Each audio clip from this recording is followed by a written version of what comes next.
Di hola a los tiburones, susurró mi nuera mientras me empujaba del yate. Mi hijo Diego se quedó allí parado sonriendo.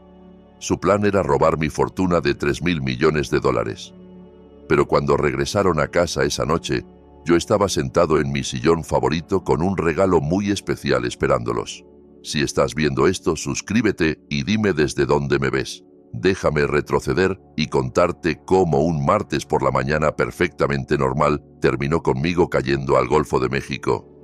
Supongo que debería haberlo visto venir, pero a los 67 años aún creía que la familia significaba algo, que la sangre era más espesa que el agua salada, por decirlo así. La mañana había empezado de maravilla.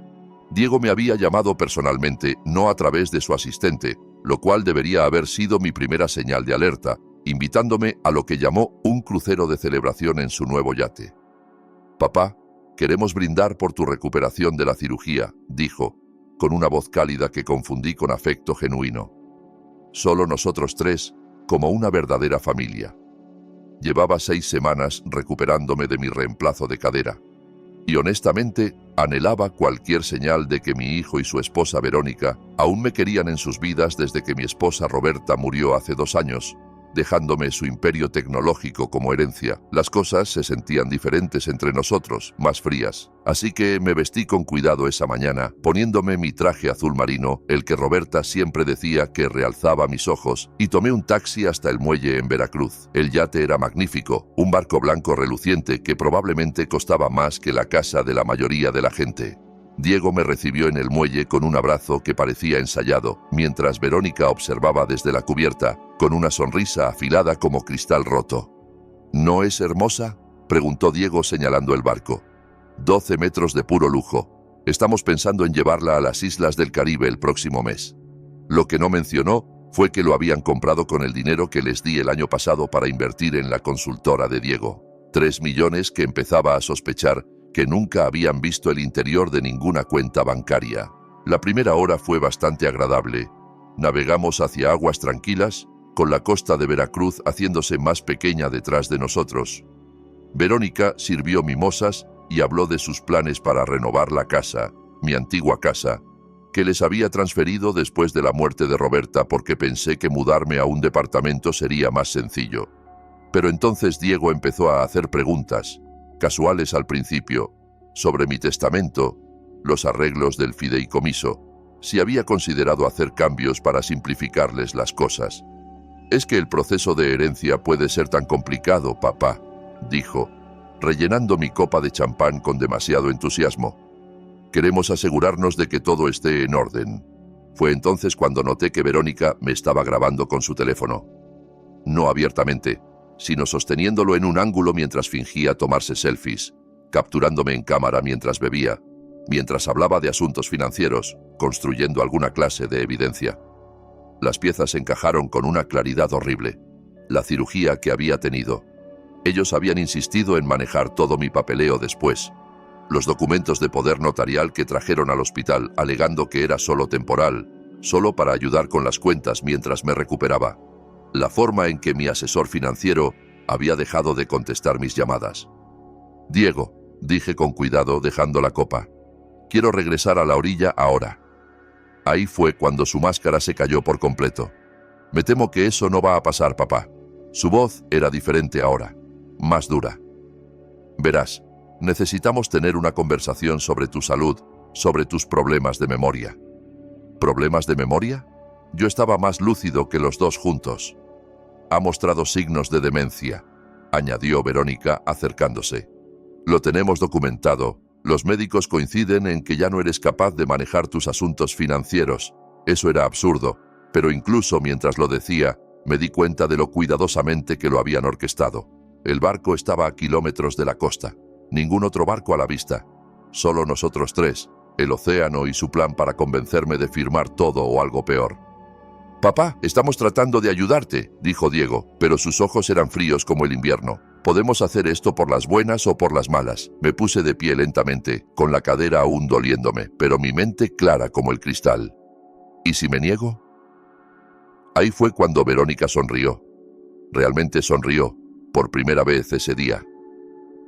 «Bueno, Un hombre mayor, cirugía reciente, probablemente tomó demasiados analgésicos, se desorientó en el barco. Se encogió de hombros. Accidentes trágicos ocurren todo el tiempo. Había criado a este hombre desde que usaba pañales, le enseñé a andar en bicicleta, pagué su universidad, su boda, su casa, y ahora estaba allí asintiendo mientras su esposa amenazaba mi vida.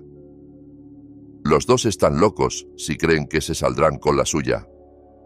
En realidad, papá, lo hemos pensado con mucho cuidado. Diego sacó una carpeta de papeles.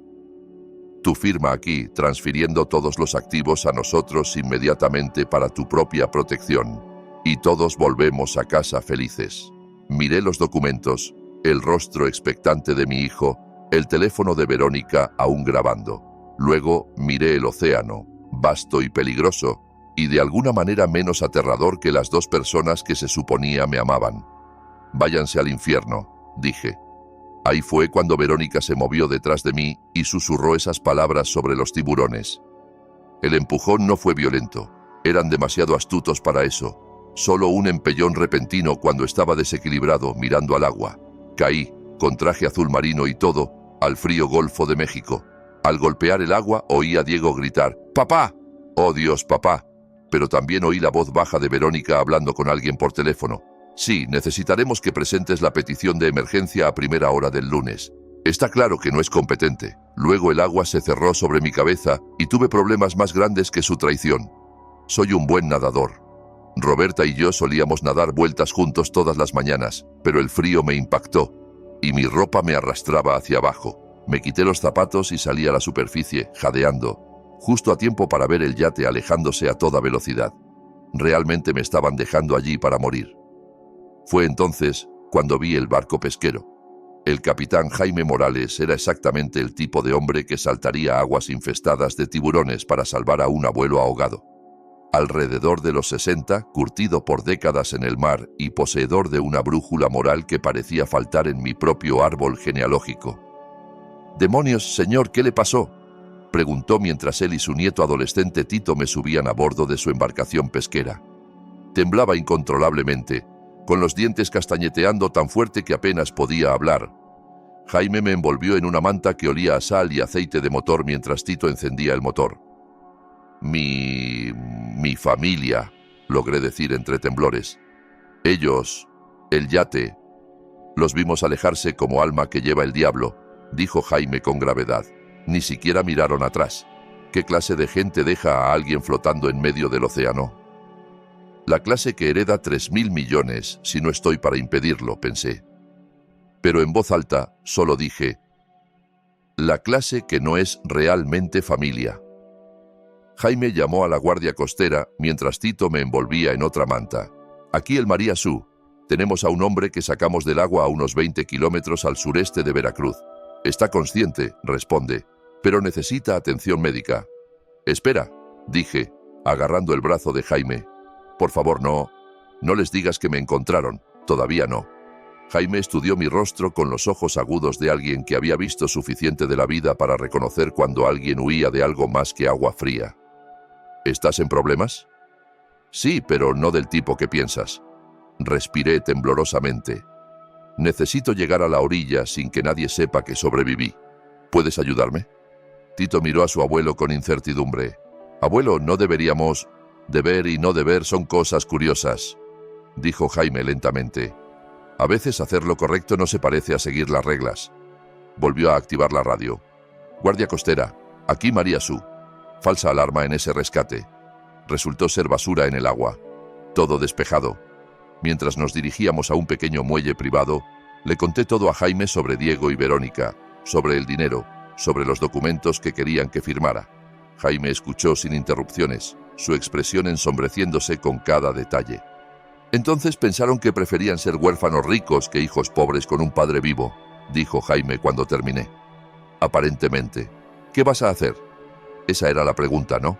Estaba oficialmente muerto para Diego y Verónica. Regresarían a la orilla, llamarían a las autoridades, reportarían mi desaparición por la borda, interpretarían a la familia afligida mientras ejecutaban los documentos legales que habían preparado. pero lo bueno de estar supuestamente muerto es que te da opciones que nunca tuviste en vida. Voy a dejar que piensen que ganaron, dije, sorprendido por lo calmada que sonaba mi voz, y luego voy a destruirlos. Jaime sonrió por primera vez desde que me sacó del agua. Eso suena como un plan que vale la pena ayudar. Tito nos dejó en un pequeño muelle en una cala que nunca había visto. Jaime conocía a una mujer allí que regentaba un pequeño hostal. Sin preguntas, solo efectivo. La señora Chávez, una mujer dura de unos 70 años que me miró en mi estado empapado y de inmediato empezó a calentar sopa. Ni siquiera parpadeó cuando Jaime explicó que necesitaba un lugar para quedarme fuera de los registros por un tiempo. Cariño, he dirigido este lugar por 30 años, dijo, sirviendo caldo de pollo en un tazón. He visto gente huyendo de todo tipo de cosas. Mientras no traigas violencia a mi puerta, eres bienvenido. Esa noche, mientras Diego y Verónica presumiblemente presentaban reportes policiales sobre su padre trágicamente desaparecido, me senté en la cocina de la señora Chávez con ropa prestada, planeando su caída. Jaime había aceptado ser mis ojos y oídos. Su barco se usaba legítimamente para charters de pesca, lo que significaba que a menudo estaba cerca del muelle donde Diego guardaba el yate. Podía monitorear sus movimientos, escuchar sus conversaciones, quizás incluso investigar por su cuenta. Esto es lo que no entiendo, dije, bebiendo mi tercera taza de café. ¿Cómo planeaban hacer esto legal? Incluso si moría accidentalmente, hay procedimientos, investigaciones. Eso también me ha estado molestando, coincidió Jaime. Tenían que tener a alguien dentro, alguien colaborando. Esa noche hice una lista de todos los que habían tenido acceso a mi información financiera desde la muerte de Roberta, mi abogada, mi contador, mi asesor financiero, los gerentes del banco, los oficiales del fideicomiso. Alguien había estado alimentando a Diego y Verónica con información, ayudándolos a planear esto, y yo iba a descubrir quién. Pero primero, necesitaba saber exactamente qué historia estaban contando sobre mi desaparición. La señora Chávez tenía una vieja computadora con acceso a Internet, y pasé horas leyendo reportes de noticias sobre el trágico accidente en barco que se había cobrado la vida del viudo del prominente empresario Roberto Hernández. Los artículos pintaban un cuadro de una familia afligida lidiando con el declive mental de un hombre mayor. Diego era citado extensamente hablando de mi confusión y problemas de memoria en los últimos meses. Verónica aparentemente había sollozado a los reporteros sobre lo preocupados que habían estado por mi seguridad. Incluso habían incluido una foto. Yo en la fiesta de cumpleaños de Diego el año pasado, luciendo ligeramente desconcertado mientras sostenía una bebida. Recordaba ese momento. Había estado confundido porque nadie me había dicho que era una fiesta sorpresa. Llegué a lo que pensaba era una cena familiar tranquila para encontrar a 20 extraños en mi antigua casa. Pero en la foto, solo parecía perdido y anciano. Exactamente la imagen que querían proyectar. El obituario ya estaba en línea. Marcos Hernández, amado padre y abuelo, falleció en un trágico accidente en barco, mientras disfrutaba de una salida con su devota familia. En lugar de flores, la familia solicita donaciones a la Asociación de Alzheimer. Incluso en la muerte, tejían la narrativa de mi supuesto declive mental. «Malditos», murmuré, cerrando la laptop. La señora Chávez levantó la vista de su tejido, planeando algo especial para ellos. «Oh sí», dije, «algo muy especial de verdad». El funeral estuvo sorprendentemente bien atendido para alguien que supuestamente padecía demencia. Lo observé desde el otro lado del cementerio con binoculares que Jaime había prestado de su equipo de pesca, escondido detrás de un cobertizo de mantenimiento que me daba una vista perfecta de la ceremonia. Diego no había escatimado en gastos. Ataúd premium, vacío por supuesto, arreglos florales elaborados, un programa profesional con mi foto en la portada. Él y Verónica estaban junto a la tumba en un negro perfectamente coordinado, aceptando condolencias de amigos, socios de negocios y gente que apenas reconocía. Lo que más me impactó fue lo genuinamente tristes que parecían algunos dolientes. Mi vecino Elías lloraba abiertamente. Mis amigos del club de lectura habían venido. Incluso el doctor Pérez, que había manejado mi cirugía de cadera, estaba allí luciendo sombrío. Estas personas realmente se preocupaban por mí. Y Diego y Verónica aceptaban su simpatía sabiendo perfectamente que yo estaba vivo. ¿Ves algo interesante?, susurró Jaime, agachado a mi lado. Además de mi hijo dando una actuación digna de un Oscar, mira quién no está allí. Jaime ajustó sus propios binoculares. ¿Cómo quién? Mi asesor financiero, Ricardo Barrios, mi abogada, Patricia Valdez, mi contador, Miguel Torres. Bajé los binoculares, las piezas encajando. Las personas que normalmente estarían en el funeral de un cliente de 3.000 millones no se ven por ninguna parte. Quizás estén ocupados con los asuntos de la herencia. Quizás. O quizás no puedan mirar a la gente a los ojos mientras forman parte de este esquema.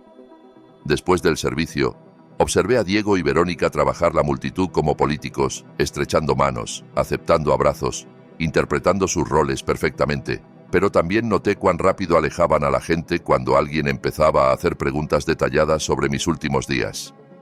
Esa tarde, Jaime me llevó de vuelta a la casa de la señora Chávez en su camioneta, tomando un camino indirecto para evitar encuentros casuales. Llevaba oficialmente muerto 4 días y empezaba a entender las ventajas únicas de mi situación. «Necesito entrar en mi antigua casa», le dije mientras entrábamos al driveway de la señora Chávez. «Eso parece peligroso. Probablemente estén quedándose allí ahora, ¿verdad?» «No, según los registros de propiedad que revisé esta mañana. Mantuvieron su propio lugar. Mi casa ha estado vacía desde que me mudé al departamento el año pasado». Saqué un papel donde había tomado notas. «Pero aquí está lo interesante. Alguien ha estado pagando los servicios. Electricidad, agua, calefacción. Alguien la mantiene. ¿Por qué harían eso si nadie vive allí?» «Buena pregunta. Creo que es hora de que lo averigües». Esa noche, Jaime me dejó a 3 cuadras de mi antigua casa en la colonia Roma, la casa donde había vivido con Roberta por 35 años, criado a Diego, organizado innumerables cenas y celebraciones navideñas.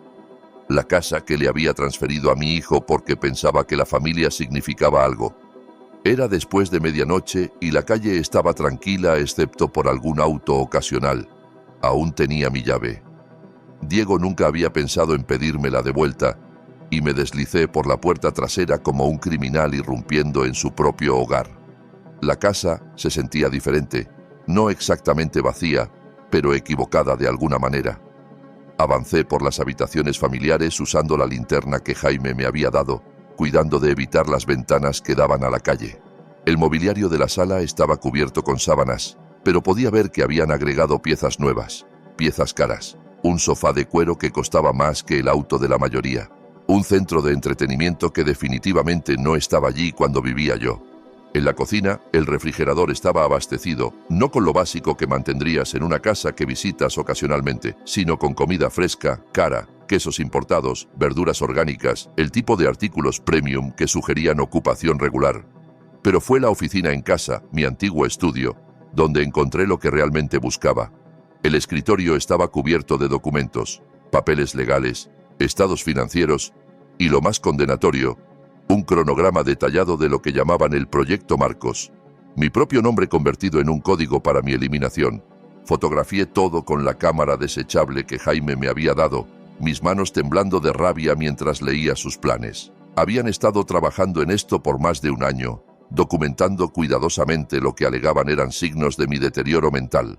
Visitas al médico donde me habían entrenado para parecer confundido, situaciones sociales donde me habían tendido trampas para lucir desorientado, la foto de la fiesta de cumpleaños en el periódico. Deliberadamente no me habían dicho que era una sorpresa, luego capturaron mi reacción confundida, el error con los medicamentos que me llevó a emergencias 3 meses atrás. Habían cambiado mis frascos de pastillas. Cada momento de confusión, cada instancia donde parecía desequilibrado o olvidadizo, había sido orquestada y documentada como evidencia de demencia.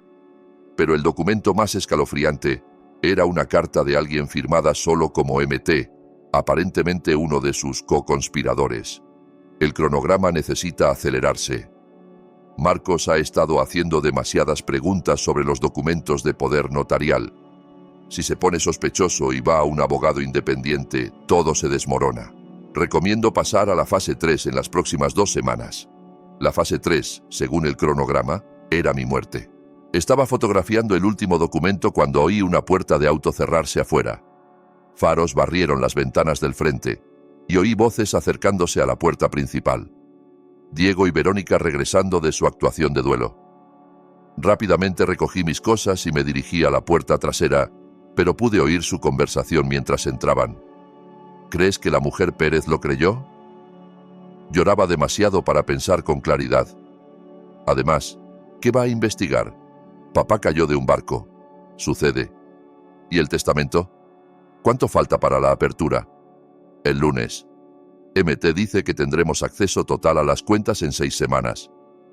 Salí por la puerta trasera y me metí en el jardín, con el corazón latiéndome fuerte, pero mientras me arrastraba por el lado de la casa hacia la calle, oí algo que me detuvo en seco. Un bebé llorando. Había un bebé en mi antigua casa. Diego y Verónica nunca habían mencionado tener un hijo, lo que significaba que había más en esta historia de lo que había imaginado. El bebé lo cambiaba todo. Mientras me agachaba detrás de los rosales que había plantado 20 años atrás, escuchando el llanto de un infante en mi antigua casa, me di cuenta de que esto no era solo sobre mi dinero, era sobre algo mucho más grande. Jaime me recogió en la esquina 15 minutos después, y aún temblaba cuando subí a su camioneta. «Pareces haber visto un fantasma», dijo. «Peor. He visto mi reemplazo». Le conté sobre el bebé, sobre los documentos, sobre el misterioso MT que parecía orquestar todo. «Un bebé», repitió Jaime lentamente. «Nunca mencionaron tener un hijo. Nunca.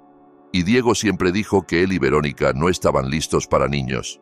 Decían que estaban demasiado enfocados en sus carreras. Saqué mi cámara desechable. Necesito revelar estas fotos, pero no en cualquier lugar donde puedan tener conexiones». Jaime conocía a un tipo en Veracruz que tenía un laboratorio de 1 hora y no hacía preguntas. Mientras esperábamos las fotos, nos sentamos en la camioneta de Jaime bebiendo café de una gasolinera y tratando de armar el rompecabezas. «Entonces, han estado planeando esto por más de 1 año», dijo Jaime, estudiando mis notas. «Sistemáticamente haciéndote parecer incompetente, documentando todo, consiguiendo a alguien dentro de tu equipo financiero para ayudarlos. Y ahora hay un bebé involucrado, lo que significa que o han estado mintiendo sobre tener hijos o...». Me detuve, otra posibilidad ocurriéndome. «O el bebé no es de ellos». «¿Qué quieres decir?» «Piénsalo. Si han estado planeando robar mi fortuna, querrían asegurarse de tener un heredero legítimo, alguien para heredar todo si algo les pasa. Pero necesitarían un niño con el linaje correcto, el reclamo legal adecuado». Jaime me miró con preocupación. «¿Crees que robaron un bebé?» «Creo que hicieron algo, y creo que MT, quien quiera que sea, es la clave para entender qué». Las fotos fueron devastadoras cuando se revelaron. Evidencia clara de su conspiración de 1 año, completa con cronogramas, reportes médicos falsos y proyecciones financieras mostrando cómo planeaban gastar mi dinero. Pero la foto más perturbadora fue la última. Un acta de nacimiento que casi me pierdo, metida bajo otros papeles. Bebé Hernández, nacido hace 3 semanas. Madre Verónica Hernández, padre Diego Hernández. Pero había estado con Verónica solo 4 días atrás en ese yate. Definitivamente no parecía recuperándose de un parto. «Esta acta de nacimiento es falsa», le dije a Jaime, «completamente fabricada. Entonces, ¿de quién es el bebé?» Esa noche no pude dormir. Me quedé en la habitación de huéspedes de la señora Chávez, mirando el techo y pensando en todo lo que había aprendido. Mi hijo y nuera habían pasado más de 1 año destruyendo sistemáticamente mi reputación, planeando mi asesinato y falsificando documentos para robar mi fortuna. Y ahora tenían un bebé cuya existencia ocultaban al mundo. A la mañana siguiente tomé una decisión que me sorprendió incluso a mí. «Voy a volver», le dije a Jaime durante el desayuno. «Pero no a la casa. Voy a seguirlos. Eso es peligroso como el demonio. Marcos, si te ven, no lo harán porque para ellos soy comida para peces». Extendí un mapa local sobre la mesa de la cocina de la señora Chávez. «Mira, tienen que llevar al bebé a algún lugar durante el día, guardería, niñera, algo. Los bebés no desaparecen por 8 horas mientras sus padres juegan a la familia afligida». Jaime estudió el mapa con dudas. «¿Y qué esperas encontrar?» «La verdad sobre ese bebé y, ojalá, la identidad de MT». La señora Chávez, que había estado escuchando en silencio mientras lavaba platos, finalmente habló. «Hay un investigador privado en el pueblo que me debe un favor. profesional, discreto y muy bueno siguiendo gente sin ser visto. No puedo involucrar a nadie más en esto, protesté. Cariño, dijo la señora Chávez, secándose las manos en un trapo. Ya estás más allá de poder manejar esto solo. Esta gente trató de matarte. No dudarán en intentarlo de nuevo si descubren que estás vivo. Tenía razón, por supuesto, pero contratar a un investigador privado significaba admitir a más personas que no estaba muerto. Significaba expandir el círculo de quienes conocían mi secreto.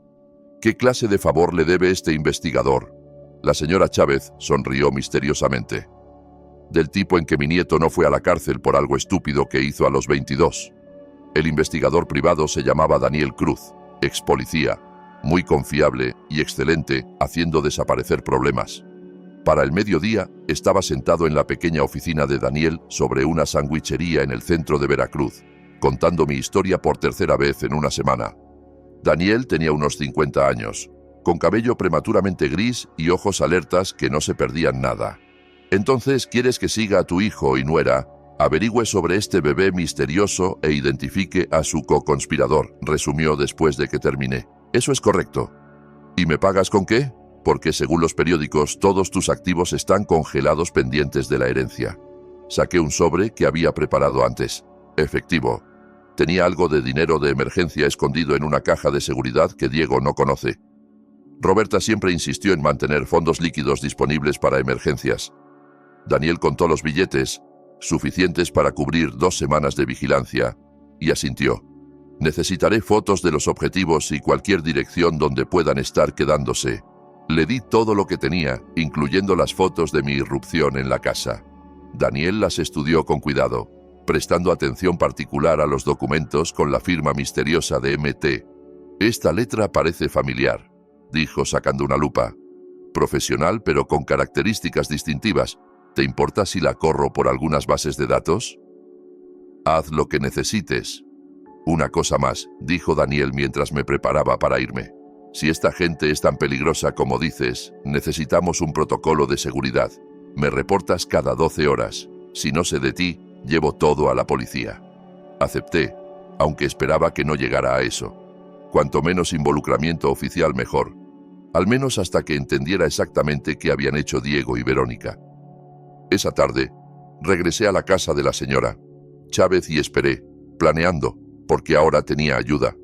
Ayuda real, profesional, y en menos de 24 horas iba a saber exactamente quién había intentado matarme y por qué. Daniel Cruz valió cada peso que le pagué. Al final del segundo día tenía más información sobre las actividades de Diego y Verónica que la que había aprendido en meses viviendo con ellos.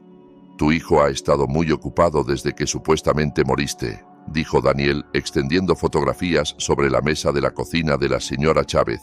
Múltiples reuniones con abogados, 2 visitas al banco y 3 viajes separados a una clínica privada fuera de la Ciudad de México. Clínica privada, servicios reproductivos Whitmore, muy exclusiva, muy cara y muy discreta. Daniel señaló una foto de Diego y Verónica entrando a un edificio moderno de vidrio. Se especializan en arreglos de maternidad subrogada para clientes adinerados que quieren mantener la privacidad. Las piezas encajaban, y la imagen que formaban me revolvió el estómago. ¿Compraron un bebé? Parece que sí, y no cualquier bebé. Específicamente solicitaron un recién nacido que pudiera pasar por su hijo biológico.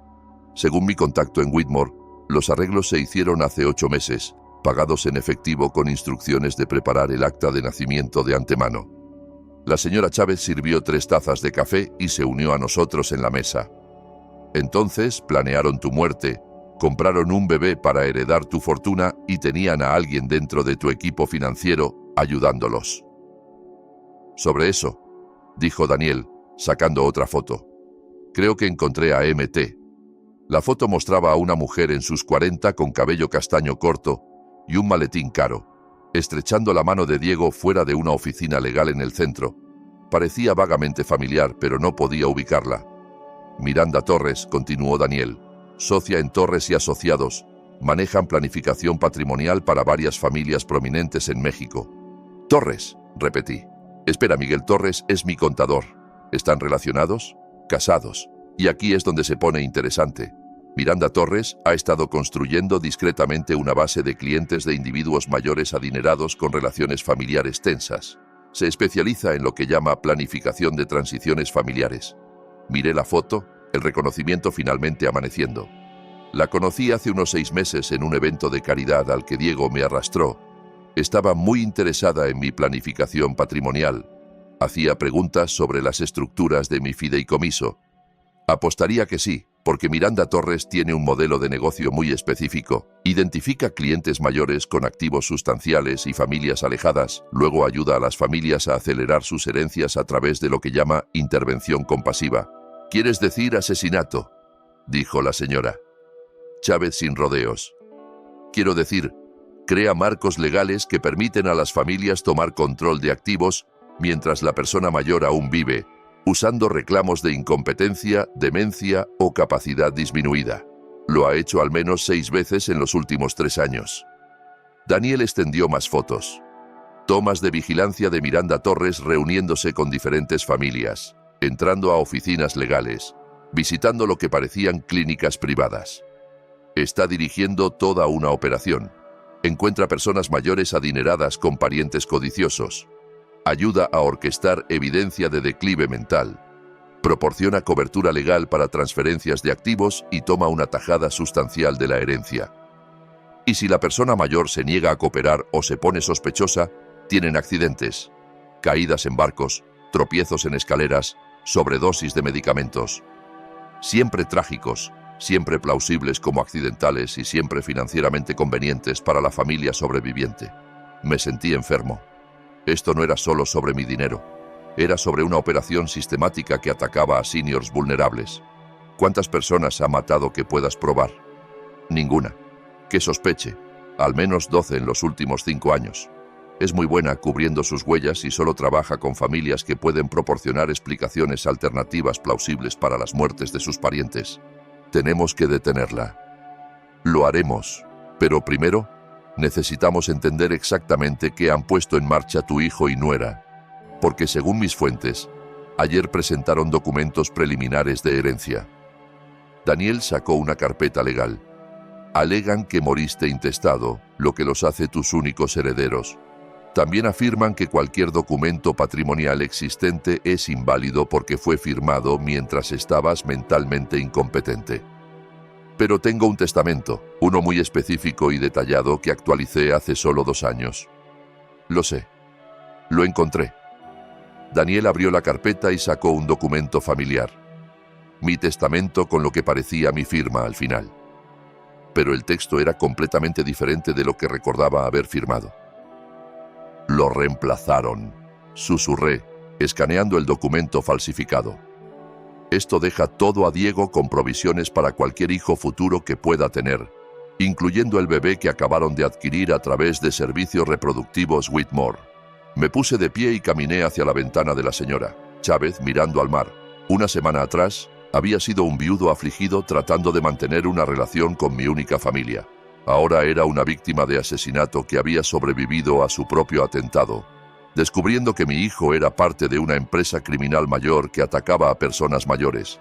Hay algo más, dijo Daniel suavemente, sobre el bebé. Me volví para enfrentarlo. La madre biológica era una chica de 17 años llamada Sara Colina, fugitiva de un pueblo en el norte, sin familia, sin sistema de apoyo. Miranda Torres la encontró en un refugio en Monterrey y le ofreció $50,000 para llevar un bebé para una pareja amorosa que no podía tener hijos. ¿Dónde está ella ahora? La expresión de Daniel era sombría. Según los registros médicos, murió por complicaciones durante el parto. Pero hablé con una enfermera en Whitmore que recuerda a Sara. Chica saludable, sin factores de riesgo, embarazo normal hasta el día del nacimiento. La implicación flotaba en el aire como humo. ¿La mataron?, dije. Creo que sí, pero no puedo probarlo aún. Daniel recogió sus fotos. Lo que puedo probar es que tu hijo y nuera son parte de una organización criminal que ha estado asesinando sistemáticamente a personas mayores por su dinero, y mañana por la mañana se reúnen con Miranda Torres para finalizar la transferencia legal de tus activos. Me senté de nuevo, mi mente acelerada. ¿Dónde? En la oficina de Torres en el centro. A las 10 de la mañana, miré a la señora Chávez, luego a Daniel, luego a las fotos esparcidas sobre la mesa mostrando a mi hijo estrechando manos con una asesina profesional. Entonces supongo que es hora de que Marcos Hernández resucite de entre los muertos. Lo más difícil de planear tu regreso de la muerte es decidir qué audiencia recibe el shock primero. Podía confrontar a Diego y Verónica en privado, dándoles una oportunidad de explicarse, pero eso asumía que merecían una explicación. O podía hacer mi resurrección pública, dejando que descubrieran que estaba vivo de la misma manera que el resto del mundo. Elegí la opción 3, acoso estratégico. ¿Quieres qué?, preguntó Daniel cuando expliqué mi plan. Quiero que sepan que estoy vivo, pero no sepan cuánto sé sobre su operación. Quiero que estén asustados, desequilibrados, cometiendo errores. La señora Chávez asintió aprobatoriamente. Guerra psicológica, me gusta. El plan era simple pero efectivo. Mientras Diego, Verónica y Miranda Torres estaban en su reunión en el centro dividiendo mis activos, yo haría mi presencia conocida de maneras más sutiles. Daniel había descubierto que mantenían al bebé en la casa de Diego durante el día con una enfermera privada contratada a través de una de las compañías fachada de Miranda Torres. La enfermera, una mujer llamada Carla Pérez, no tenía idea de que cuidaba a un bebé que había sido esencialmente comprado a través de la muerte de su madre adolescente. Carla es una buena persona, me aseguró Daniel después de una verificación de antecedentes. Madre soltera, título en enfermería, historial limpio. Probablemente piensa que ayuda a una familia legítima con el cuidado infantil. Entonces merece saber la verdad. Esa mañana, mientras Diego y Verónica estaban en el centro borrándome legalmente de la existencia, me paré en el porche de mi antigua casa y toqué el timbre. Carla Pérez era más joven de lo que esperaba, quizás 35, con ojos cansados y calidez genuina. Abrió la puerta sosteniendo un biberón y vestida con uniforme cubierto de animales de caricatura. ¿Puedo ayudarlo?, preguntó. Hola, Carla. Mi nombre es Marcos Hernández. Creo que estás cuidando a mi nieto. El color se drenó de su rostro. Conocía ese nombre. Había estado en todas las noticias la semana pasada. El viudo adinerado que murió en un accidente en barco. Tú, estás muerto. Sí, he estado leyendo sobre eso. Historia fascinante, aunque no del todo precisa. Sonreí gentilmente. ¿Puedo pasar? Creo que necesitamos hablar. Carla retrocedió, aún mirándome como si fuera un fantasma de verdad. Pero moriste. En los papeles, en las noticias. Tu hijo dijo... Mi hijo dijo muchas cosas, aparentemente no todas verdaderas. La seguí a la sala, mi antigua sala, donde un bebé estaba en un asiento mecedor, gorgoteando contento. Oh, respiré viéndolo por primera vez. Oh, qué cosa tan hermosa. El bebé era perfecto, quizás de 3 semanas, con cabello oscuro y ojos marrones serios. Vestía un atuendo caro y la habitación a su alrededor estaba llena de equipo infantil de alta gama que debía costar miles. ¿Cómo se llama?, pregunté, sentándome en una silla junto al asiento mecedor. Bebé Hernández, dijo Carla automáticamente, luego se corrigió. Quiero decir, dijeron que su nombre sería Roberto Jr., por su abuelo, pero no han decidido con seguridad.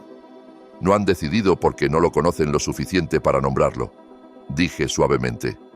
Porque no es realmente su bebé, ¿verdad? Carla se sentó pesadamente en el sofá. No entiendo qué está pasando. Se supone que estás muerto. Y Diego y Verónica, se supone que son padres afligidos que necesitan ayuda con su recién nacido, mientras lidian con asuntos familiares. Carla, necesito que escuches con atención. Este bebé no es el hijo biológico de Diego y Verónica. Lo compraron a través de un arreglo ilegal de subrogación que resultó en la muerte de su madre biológica. Y me intentaron asesinar hace 6 días para robar mi herencia y criarlo como su heredero. Eso es imposible. Saqué las fotos que Daniel había tomado, los documentos que copié de la oficina de Diego, la evidencia de la operación criminal de Miranda Torres. Le mostré todo a Carla, observando cómo su expresión pasaba de incredulidad a horror, mientras el alcance de la conspiración se aclaraba. La chica adolescente que dio a luz a este bebé se llamaba Sara Colina, dije gentilmente. Tenía 17 años, sin familia, sin apoyo. Le dijeron que ayudaba a una pareja amorosa que no podía tener hijos. Murió durante el parto en circunstancias sospechosas. Carla estaba llorando ahora, mirando al bebé con nueva comprensión. Es un huérfano. Sí. Y si Diego y Verónica se salen con la suya, crecerá pensando que son sus padres, sin saber que su verdadera madre murió para darle vida. ¿Qué quieres que haga? Quiero que tomes fotos. Documenta todo lo que puedas sobre cómo lo tratan, qué te han dicho, quién más ha estado involucrado. Y luego quiero que me ayudes a asegurarme de que este bebé crezca sabiendo la verdad sobre de dónde viene. Carla se secó los ojos y asintió. Su nombre real debería ser Roberto Sara Hernández, por su abuelo y su madre biológica. Eso es perfecto. Pasé una hora con Carla y Roberto Sara, tomando fotos, documentando la configuración en mi antigua casa y explicando qué pasaría después. Carla aceptó continuar cuidando al bebé mientras reunía evidencia en secreto y me mantenía informado sobre las actividades de Diego y Verónica. Regresarán alrededor del mediodía, me dijo mientras me preparaba para irme. Siempre vienen a casa para almorzar, a chequearlo, hacer llamadas, manejar negocios. Perfecto. Para entonces, habrán recibido mi primer mensaje. Mientras hablaba con Carla, Daniel había estado ocupado en el centro. Se había estacionado al otro lado de la oficina de Miranda Torres con una lente teleobjetivo, tomando fotos de Diego y Verónica entrando al edificio, reuniéndose con Torres, estrechando manos sobre lo que pensaban era mi certificado de defunción legal. Pero el regalo real fue lo que Jaime entregó en la oficina de su abogada mientras estaban en la reunión. Había escrito una nota simple en papelería elegante. Queridos Diego y Verónica, los reportes de mi muerte han sido grandemente exagerados. Necesitamos hablar. Con amor, papá. PD, den mis saludos al pequeño Roberto Sara. Es hermoso. La nota fue entregada por mensajero exactamente a las 11:47 de la mañana, mientras aún estaban en la oficina de Torres, según Daniel, quien observó desde el otro lado de la calle. Los tres salieron corriendo del edificio minutos después de recibirla, con rostros pálidos de pánico. La guerra psicológica había comenzado. Y esa tarde, cuando regresaran a mi antigua casa, esperando encontrar su conspiración cómoda intacta, descubrirían que su víctima supuestamente muerta había estado muy ocupada, porque no solo estaba vivo, estaba furioso, estaba armado con evidencia y listo para la guerra. Estaba sentado en mi sillón favorito, el que Roberta me compró para nuestro 20º aniversario, cuando Diego y Verónica llegaron a casa de su reunión con Miranda Torres. Me posicioné para ser lo primero que vieran al entrar por la puerta principal de lo que solía ser mi casa. La expresión en sus rostros valió los 6 días en el Golfo de México. «Hola, queridos», dije agradablemente, sin levantarme. «¿Cómo estuvo su reunión?» «Espero que no hayan firmado nada importante mientras estuve ausente». Verónica gritó. Realmente gritó como si hubiera visto su peor pesadilla cobrar vida, lo cual, supongo que era así. Diego se quedó allí con la boca abierta, aún sosteniendo las llaves, mirándome como si pudiera desaparecer si parpadeaba fuerte. ¿Sorprendidos?, pregunté. Debo decir que los reportes de mi muerte fueron terriblemente prematuros, aunque disfruté leyendo mi propio obituario. ¿Donaciones para Alzheimer? Realmente un toque agradable. Carla apareció de la cocina cargando a Roberto Sara. Había estado esperando en la parte trasera de la casa como planeamos, lista para presenciar lo que sucediera después. El señor Hernández me pidió que trajera al bebé, dijo Carla nerviosamente. Quería conocer a su nieto apropiadamente. ¿Su nieto? Verónica encontró su voz, aunque salió como un graznido. Carla, este hombre es muerto, suplí helpfully. Sí, cubrimos eso. Resulta que ahogarse es más difícil de lo que parece, especialmente cuando hay buenas personas alrededor para sacarte del agua. Acepté al bebé de Carla, acomodándolo cómodamente en mis brazos. Hola, pequeño Roberto Sara. Soy tu abuelo real, no del tipo que trata de comprarte con dinero ensangrentado. Su nombre no es Roberto Sara, espetó Verónica, recuperando algo de su compostura. Su nombre es lo que decidamos porque es nuestro hijo. ¿Lo es? Miré al bebé que me devolvía la mirada con esos ojos marrones serios. Dime, Verónica, ¿cuándo exactamente diste a luz? Porque hace 4 días en ese yate ciertamente no parecías alguien que había parido 3 semanas antes. El nacimiento fue privado. Sí, estoy seguro de que fue muy privado. tan privado que la madre real murió durante el parto en circunstancias misteriosas. Miré a ambos. Sabían que su nombre era Sara Colina, 17 años, de un pueblo en el norte, sin familia para hacer preguntas cuando desapareció. El silencio en la habitación fue ensordecedor. Carla jadeó, cubriéndose la boca con la mano. «Eso es imposible», dijo Diego, pero su voz carecía de convicción. «Nunca haríamos... ¿Nunca qué? Nunca conspirar con Miranda Torres para dirigir una operación ilegal de subrogación. Nunca envenenar sistemáticamente la reputación de un hombre mayor para robar su fortuna. Nunca empujar a tu propio padre de un yate y dejarlo por muerto». Me puse de pie lentamente, aún sosteniendo al bebé. «¿Qué parte exactamente nunca harían, Diego?» Verónica se recuperó primero, su shock transformándose en el cálculo frío que había visto en el yate. «Pruébalo. Puedes hacer todas las acusaciones que quieras, pero probarlo es otra cosa». «Oh, querida», dije sonriendo por primera vez desde que entraron. «Realmente no deberías haber dicho eso.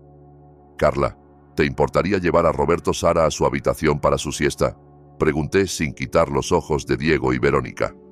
«Los adultos necesitamos tener una conversación». Después de que Carla se fue con el bebé, caminé al mantel donde Diego había colocado varias fotos familiares, ninguna de las cuales me incluía. Lo noté. «Siéntense», dije, mi voz llevando la autoridad que una vez dirigía al personal de la casa de Roberta. Los dos se sentaron, aún luciendo aturdidos. «Déjenme contarles qué he estado haciendo la semana pasada mientras planeaban mi funeral y dividían mis activos». Saqué una carpeta manila de detrás del cojín de la silla. He estado investigando, aprendiendo y documentando. Extendí las fotografías que Daniel había tomado sobre la mesa de café, Diego y Verónica reuniéndose con Miranda Torres, múltiples visitas a servicios reproductivos Whitmore, documentos financieros mostrando los pagos en efectivo por el bebé. «Esta es Miranda Torres», dije, señalando una foto. «Se especializa en ayudar a familias como ustedes a acelerar sus herencias a través de lo que llama intervención compasiva. En español simple, ayuda a parientes codiciosos a asesinar personas mayores por su dinero». «Eso es ridículo», dijo Verónica, pero miraba las fotos con alarma creciente. «¿Lo es?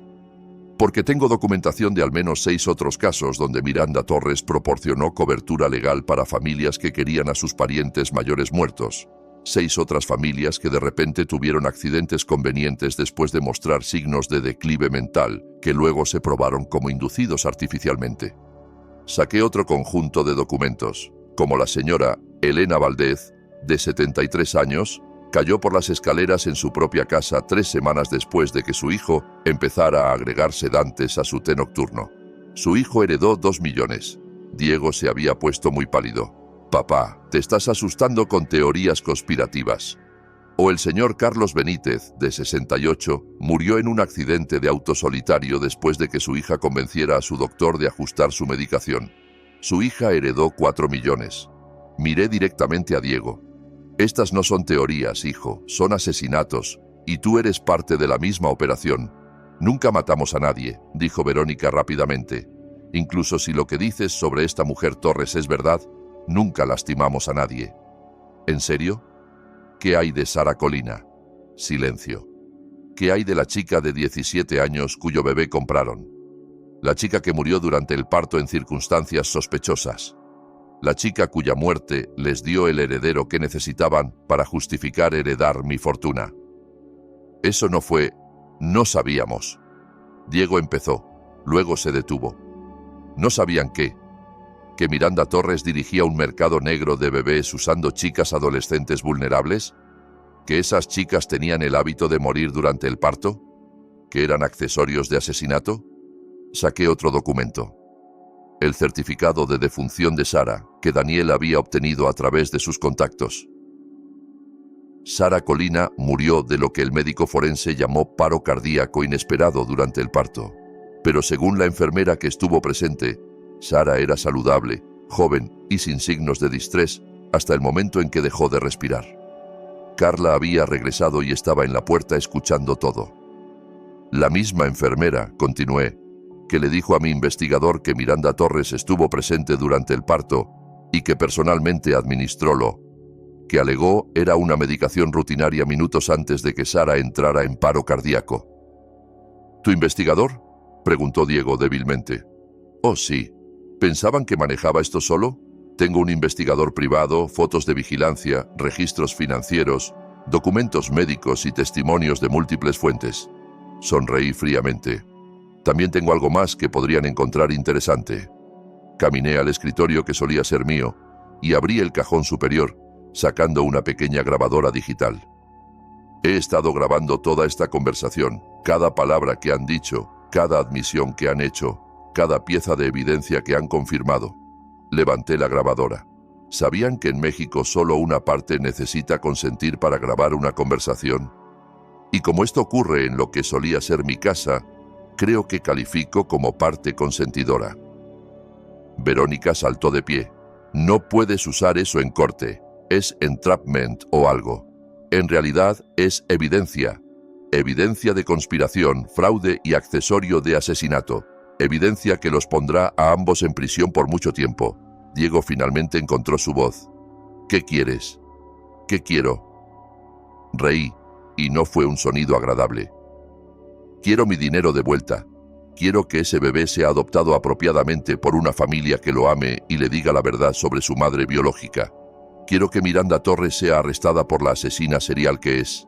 Y quiero que pasen el resto de sus vidas recordando que intentaron asesinar a su propio padre por dinero. ¿Y si cooperamos?, preguntó Verónica. Si cooperan, podría considerar no presentar cargos por intento de asesinato. Los cargos de fraude, conspiración, accesorio de asesinato, esos están fuera de mis manos ahora. Pero el intento de asesinato es mi elección. Los miré a ambos. Estas dos personas que habían compartido mi hogar, mi mesa, mis fiestas familiares, que habían planeado mi muerte con la misma eficiencia casual que usarían para planear unas vacaciones. Tienen 24 horas para decidir. Eligieron mal. En lugar de confesar, en lugar de cooperar, en lugar de mostrar siquiera un atisbo de remordimiento por intentar asesinarme, Diego y Verónica decidieron redoblar su plan original. Lo descubrí a las 6 de la mañana siguiente cuando Daniel Cruz llamó al hostal de la señora Chávez con una advertencia urgente. «Se están moviendo rápido», dijo sin preámbulos. «He estado monitoreando sus comunicaciones y pasaron toda la noche al teléfono con Miranda Torres y alguien más. Alguien a quien se referían como el limpiador. Me desperté al instante. ¿Qué tipo de limpiador? Del tipo que hace desaparecer problemas permanentemente. Planean que te maten de nuevo, y esta vez quieren asegurarse de que encuentren el cuerpo, para que no haya dudas sobre tu muerte». La señora Chávez, que escuchaba desde la puerta de la cocina, inmediatamente empezó a hacer llamadas. En 15 minutos, Jaime Morales estaba en nuestra puerta con su camioneta y evacuábamos a una casa segura que Daniel había arreglado. «¿Cuánto tiempo tenemos?», pregunté mientras conducíamos en la oscuridad del amanecer. «No mucho. El limpiador que contrataron vuela desde Nueva York esta mañana. Según mis fuentes, se especializa en hacer que los asesinatos parezcan accidentes y tiene un récord perfecto». La casa segura era una pequeña cabaña en una isla privada accesible solo por barco. Jaime conocía al dueño, otro pescador que le debía favores y no hacía preguntas. Llegamos justo cuando el sol salía sobre el Golfo de México. «Esto es una locura», dije, sentado en la mesa de la cocina de la cabaña con una taza de café, tratando de procesar lo que ocurría. «Mi propio hijo contrató a un asesino profesional para matarme. La gente hace cosas terribles por dinero», dijo Jaime con gravedad. «Pero no vamos a dejar que se salgan con la suya». Daniel llegó una hora después con noticias más perturbadoras. «Es peor de lo que pensábamos. Miranda Torres no solo dirige un esquema de asesinato por herencia, es parte de una red mayor. Han estado atacando a personas mayores adineradas en todo México por años». Extendió fotografías y documentos sobre la mesa. «He identificado al menos 20 muertes sospechosas en los últimos 5 años. Todas seniors adinerados. Todos con parientes codiciosos. Todas ruled como accidentales o naturales, pese a circunstancias que deberían haber desencadenado investigaciones. ¿Cómo se salen con la suya? Tienen gente dentro del sistema. Médicos forenses, detectives policiales, jueces de herencias. No es solo un negocio familiar. Es crimen organizado con un demográfico específico. La señora Chávez, que había insistido en venir pese al peligro, estudiaba las fotografías con ojo agudo. «Esta mujer aquí», dijo, señalando una foto de vigilancia. «La he visto antes». «¿Dónde?» «En el hospital donde voluntario. Estaba allí hace unos 6 meses preguntando sobre pacientes mayores sin visitas familiares. Decía que era de alguna agencia de servicios sociales. Daniel y yo intercambiamos miradas. Estaba explorando objetivos. Y ahora vienen por ti porque eres la primera persona que sobrevivió a su operación y puede testificar sobre lo que hacen», dijo Jaime. «Entonces necesitamos asegurarnos de que mi testimonio se escuche antes de que tengan oportunidad de silenciarme». Pasé el resto de esa mañana escribiendo todo, cada detalle de la traición de Diego y Verónica, cada pieza de evidencia que habíamos reunido sobre la operación de Miranda Torres, cada nombre, fecha y transacción que podía recordar. Si algo me pasaba, al menos la verdad sobreviviría. Pero alrededor del mediodía, el teléfono de Daniel sonó con noticias que lo cambiaron todo. «Encontraron al limpiador», dijo después de colgar. «Muerto en su habitación de hotel. Un solo disparo en la cabeza. Ejecución profesional». ¿Qué significa eso? Significa que Miranda Torres está limpiando casa. Cualquiera que pueda conectarla a la red de asesinatos está siendo eliminado, incluyendo potencialmente a tu hijo y nuera. El pensamiento de Diego siendo asesinado debería haberme aterrorizado. En cambio, sentí una satisfacción fría que me sorprendió por su intensidad. «Bien», dije. «Que averigüen cómo se siente ser traicionado por alguien en quien confiaban». Pero Jaime sacudía la cabeza. «No entiendes, Marcos. Si Torres está eliminando testigos, eso te incluye a ti, pero también al bebé. Un infante huérfano sin guardianes legales es un cabo suelto que no puede permitirse». Mi sangre se heló. «Roberto Sara. Lo matará también. Lo hará parecer un accidente trágico. Fuga de monóxido de carbono, incendio en la casa, algo que elimine la evidencia junto con el testigo». Me puse de pie tan rápido que tiré mi taza de café. «Tenemos que rescatarlo. Es demasiado peligroso. Estarán vigilando tu antigua casa esperando que aparezcas. Entonces supongo que tendré que darles lo que esperan». El plan era simple, lo que lo hacía aterrador. Me entregaría a Diego y Verónica, les haría creer que habían ganado, y confiaría en que Daniel y Jaime estarían en posición para rescatar tanto a mí como a Roberto Sara cuando Miranda Torres apareciera para limpiar casa. «Este es el plan más estúpido que he oído», dijo la señora Chávez mientras nos preparábamos para regresar al continente. «Es la única manera de salvar a ese bebé», respondí verificando los dispositivos de grabación ocultos que Daniel me había dado. «Y de obtener suficiente evidencia para derribar toda la operación de Torres». Daniel había estado monitoreando comunicaciones toda la mañana. Miranda Torres conducía desde Nueva York, planeando llegar a mi antigua casa por la noche. Diego y Verónica habían sido instruidos para tenerme allí vivo para que Torres pudiera interrogarme sobre lo que sabía antes de arreglar mi accidente final. «Piensan que voy a cambiar mi vida por la del bebé», le dije a Jaime mientras su barco se acercaba al muelle en Veracruz. «No tienen idea de que he estado planeando esto por días». Los dispositivos de grabación estaban escondidos por toda mi antigua casa, plantados por Carla Pérez, mientras Diego y Verónica estaban fuera haciendo sus arreglos con Torres. Carla también había posicionado cámaras en lugares estratégicos y estaría escondida en el sótano con Roberto Sara, listo para escapar por la antigua entrada de servicios si las cosas salían mal. «¿Estás seguro de esto?», preguntó Jaime mientras llegábamos al muelle. «Estoy seguro de que si no hago esto, un bebé inocente morirá por la codicia de mi hijo. Eso no es algo con lo que pueda vivir». Caminé hasta la puerta principal de mi antigua casa exactamente a las 6. Como arreglado, Diego abrió, luciendo demacrado y asustado. «Papá», dijo, y por un momento oí a mi niño pequeño en su voz, el hijo que había criado, amado, por quien había sacrificado. «Hola, Diego, estoy aquí como prometí». Verónica paseaba en la sala, su compostura usual completamente hecha trizas. «Llegará pronto», dijo sin mirarme. «Miranda Torres, ¿quiere hablar contigo?» «Estoy seguro de que sí». «Papá», empezó Diego, luego se detuvo. «Nunca quise que llegara tan lejos». «Pero lo permitiste», dije simplemente. «Lo dejaste llegar tan lejos porque 3.000 millones valían más para ti que la vida de tu padre». No pudo mirarme a los ojos. Miranda Torres llegó precisamente a las 7. Era más pequeña de lo que esperaba, una mujer pulcra y profesional que podría ser la contadora o abogada de cualquiera, lo cual supongo que era. «Señor Hernández», dijo agradablemente, extendiendo su mano como si nos conociéramos en una fiesta. «Me alegra tanto que sobreviviera a su accidente en barco. Tenemos mucho de qué discutir». «Estoy seguro de que sí». Se sentó frente a mí en lo que solía ser mi sala, abrió un portafolio de cuero y empezó a hablar como si negociáramos un contrato de negocios. «Ha causado bastantes problemas a mis clientes», dijo. Diego y Verónica siguieron mis instrucciones al pie de la letra, y sin embargo aquí está, muy vivo y aparentemente bien informado sobre asuntos que no le conciernen. El asesinato me concierne, especialmente cuando es el mío. Prefiero pensar en lo que hacemos como aceleración de planificación patrimonial, ayudando a familias a acceder a herencias que de otra manera estarían atadas por años en procedimientos largos de herencia. Sonrió fríamente. Proporcionamos un servicio valioso a gente que entiende que el tiempo es dinero. ¿Y las personas mayores que matan? ¿Qué servicio les proporcionan a ellas? Paz. Un fin a la confusión y miedo que viene con el declive cognitivo relacionado con la edad.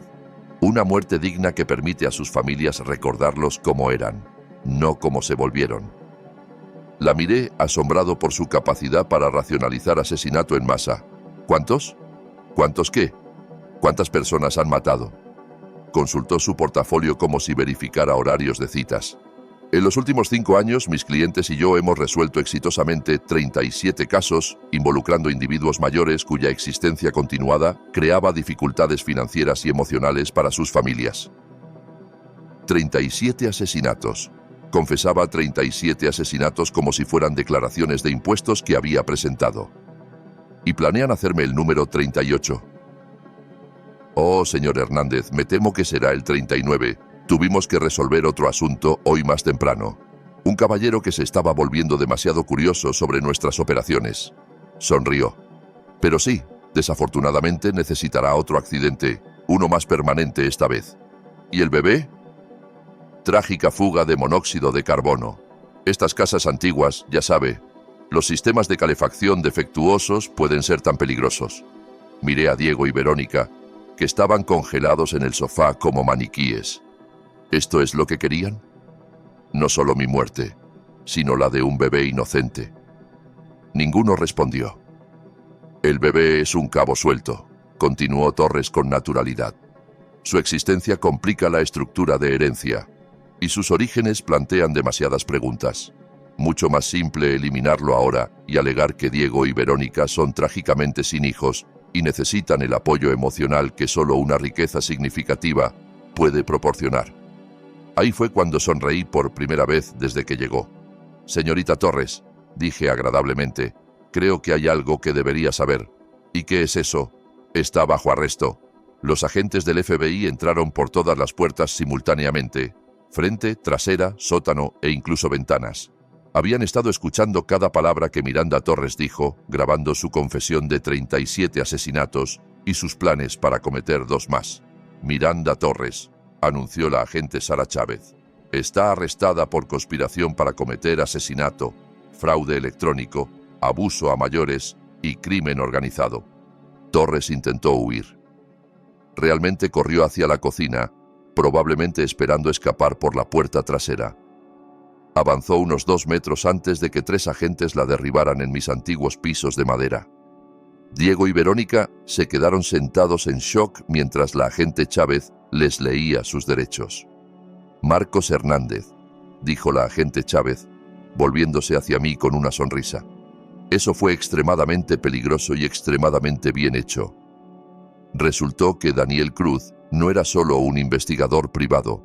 Era un exagente del FBI que había estado trabajando encubierto para investigar la red de abuso a mayores que Miranda Torres dirigía. Mi caso había proporcionado la oportunidad perfecta para que Torres confesara en cinta toda su operación.